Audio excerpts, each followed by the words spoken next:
Killers of the Flower Moon is directed by Martin Scorsese and stars Leonardo DiCaprio, Robert De Niro, and Lily Gladstone. When oil is discovered in 1920s Oklahoma under Osage Nation land, the Osage people are murdered one by one until the FBI steps in to unravel the mystery. I love Martin Scorsese as a director. I think his filmography is one of the best, if not the best, for any director to have. I mean, you got Casino, you got Goodfellas, you got Wolf of Wall Street, The Departed, The Irishman. I mean, this guy has so many fantastic movies and has been in this industry for such a long time.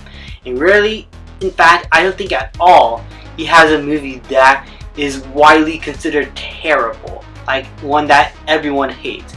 Definitely there are some less liked than others, but his filmography is like spotless of anything completely trash. And that streak just continues on with Killers of the Flower Moon, which is, by all honesty, not one of his best films in my opinion, but still is a really interesting story with fantastic characters and acting, great cinematography, and filmmaking. I mean, everything you could expect from a Martin Scorsese film is what you could expect here. You got Leonardo DiCaprio and Robert De Niro here, check. You got long pauses and characters trying to figure things out all together in one room, check. You got a yelling scene of Robert De Niro just going crazy at one moment and just doing his Robert De Niro thing, you know, gluing his face, check. But aside from all that fun stuff that you like to poke at as like a film buff, the actual story here is actually very interesting. Seeing how the Osage people here are being murdered one by one and who is responsible for it. I mean, we all know who is responsible, but trying to single out one person within this faction is very much so the actual plot.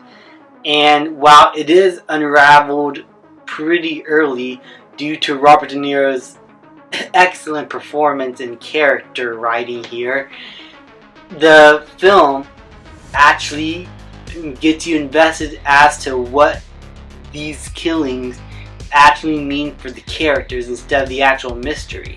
This is more so a character piece on how these events are shaping our characters who happen to find themselves in the middle of this situation. Leonardo DiCaprio is a very conflicted character. There is a lot of heart behind that person, but he is conflicted between his uncle and his wife. And these two characters are like pulling him back and forth, one to his humanity and one to the more darker side of humanity, as they are trying to murder all these people for the sake of oil and money, while Lily Gladstone's character is trying to keep him as a good man, a good husband, a loving father. And you really care for these two characters together, as the movie does a good job exploring these characters in the beginning of their relationship, in the middle, and by the end. There's plenty of time spent here, and that's why I think the 3-hour runtime actually felt necessary. Because you're able to get a lot of time spent with the characters, you care about what's going to happen to them. And there's also a lot of time spent on some of the decisions made behind the scenes on how all these corrupt people are trying to get this oil, and how Robert De Niro's character is actually a pretty terrible person underneath the surface of everything going on. He's trying to save face, he's trying to act like the good person that's on the Osage people's side, and he very much isn't so, but how he acts, you could almost feel convinced. He has a sort of mannerism to him that feels like a loving uncle that's willing to care for you in every way, shape, or form, especially with the words he uses to the Osage people and the actions he does just to get on their good side. It is a really interesting character and a very interesting villain, and one of my favorite antagonists of this year. Robert De Niro does a great job in that role. All the performances are really fantastic. But Lily Gladstone here is just phenomenal. I mean, how she has to act between these two legends of acting like Leonardo DiCaprio and Robert De Niro, and her being the one that actually stands out, is phenomenal. She is a more caring person. She is more reserved until the very end, when she has to let herself out even more, go through a lot of painful situations that affect her body and mind, and how she is now starting to be corrupted by the people she cares for the most. Is very interesting, and it's hard to try and act, especially the way it's portrayed in the movie. I think Lily Gladstone just did a phenomenal job here, and is definitely deserving of an Oscar nomination. The directing by Martin Scorsese is fantastic. This is a more closed-in type of film. It's not like big on wide shots or anything. Like, there are wide shots here, there's the big set pieces here, and a lot of effects that you could tell that's in the background to help make the film feel realistic. I mean, the budget is like $150 million, so you can definitely tell where that money went to. But for the most part, this film is mostly locked in rooms where characters are just talking.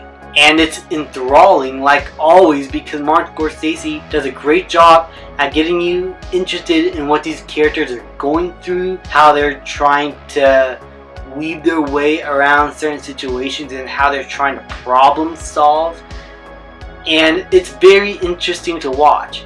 Now, this film is divided into two plots. One is of the murders going on and how our characters are trying to weave their way through what is happening with the oil. The other half is like an investigative mystery as to who's really responsible for all of these deaths. And you could really make these movies, these two plots, into like two separate movies.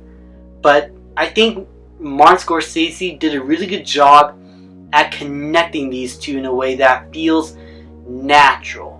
The only problem with that is that it doesn't always feel natural, because a lot of the information feel like there could have been a little bit more put into it, like a little bit more information as to what's happening, what our characters are doing, and how certain decisions are made and what's going on. Like, I feel like this movie could have been divided into two parts, explored more about what's happening in the first plot and then the next plot, and it would have been fine.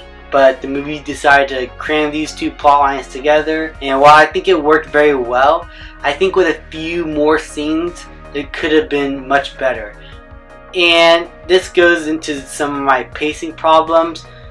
While there could have been more scenes within those cuts, if it had to be like one movie, there are some parts where I feel like could have been trimmed out of the movie to make it a little bit more tighter, a little bit more engaging, as sometimes the movie can drag at times and you're like, okay, I get what's going on, we could get to the next part of the story. I feel like this is one of those Martin Scorsese films where pacing isn't as tight as I think he wanted it to be. And I think it's because he wanted to do so much here, and he's just not able to get everything all right and have it feel cohesive. Still, it is a really well-paced film. I just feel like it could have been trimmed down a little bit to take the fat out. But if you had to make it into two parts, you should have done that, and then you could add as many scenes as you want there. But other than that, I think Killers of the Flower Moon is a really well acted film with great direction and cinematography. The visual effects look really good, but the story is what's in focus. These performances are what are in focus, and these characters and the decisions they're making are what's in focus and what we pay attention to. And because the plot is very interesting and with little wasted time and with great performances all around, especially by Lily Gladstone, I could definitely say that this is just another hit for Martin Scorsese. just not on the same levels as films like Casino, Goodfellas, or The Irishman in my opinion. And for that, I'm going to give Killers of the Flower Moon an A-. Thank you guys so much for watching. Please like, subscribe, comment, and I will see you guys next time.